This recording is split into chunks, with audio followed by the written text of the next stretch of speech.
ఒక ఆయన ఎప్పుడూ కూడా ఎవరైనా పెద్దలు ఏదైనా భవిష్యద్వాణి చెప్తే ఒప్పుకునేవాడు కాదు. ఓ రోజున ఊళ్ళోకి వచ్చాడు భవిష్యద్వాణి చెప్పి ఆయన. అందరూ వెళ్ళి చెప్పించుకుంటున్నారు. ఈయన ఎవరి మాట నమ్మడండి అన్నారు. ఆయన అన్నాడు, ఆ భవిష్యద్వాణి చెప్పి ఆయన, రేపు మిట్ట మధ్యాహ్నం 12 గంటలకి నువ్వు పాయసం తింటావు అన్నాడు. వీడు అన్నాడు కాబట్టి అది అబద్ధం అవ్వాలని ఆయన ఊరు విడిచిపెట్టి అరణ్యంలోకి వెళ్ళిపోయాడు. ఇప్పుడు ఎలా తింటాను నేను పాయసం? ఈయన వెళ్ళి ఓ చెట్టు కింద కూర్చున్నాడు. 11:30 అయింది. అటుగా వెడుతున్న బాటసారులందరూ మూటలు విప్పుకుని అన్నాలు తిందామని కూర్చున్నారు. కూర్చునేసరికి 11:12 అయింది. ఇంకా వాళ్ళు నోట్లో ముద్ద పెట్టుకుందాం అనుకుంటున్నారు. దారి దొంగలు వస్తున్నారన్నారు. వీళ్ళందరూ విప్పిన మూటలు విప్పినట్టు వదిలేసి పారిపోయారు. ఈయనొక్కడు మాత్రం, అయ్యి బాబు ఇప్పుడు పారిపోవడం ఎందుకు, మనం 12 అయిపోతోంది, మనం ఎవ్వరికంటా పనకూడదని ఆ చెట్టే ఎక్కి పైన కూర్చున్నాడు. దొంగలు వచ్చారు. 5 నిమిషాలు తక్కువ 12 అయింది.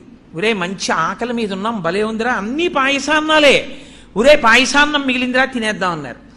ఒరే ఆగండి, వాళ్ళు అన్నీ పట్టుకెళ్ళిన వాళ్ళు పాయసాన్నాలు ఎందుకు వదిలేశారా? మన్ని మట్టు పెట్టడానికి ఇందులో విషం కలిపి ఉంటారు, ఇక్కడ ఎవడైనా ఉన్నాడేమో చూడండి, ముందు వాడికి పెట్టి చూద్దాం అన్నారు. ఖచ్చితంగా 12 అయింది. వాడిని దింపి నోట్లో పెట్టారు పాయసాన్ని.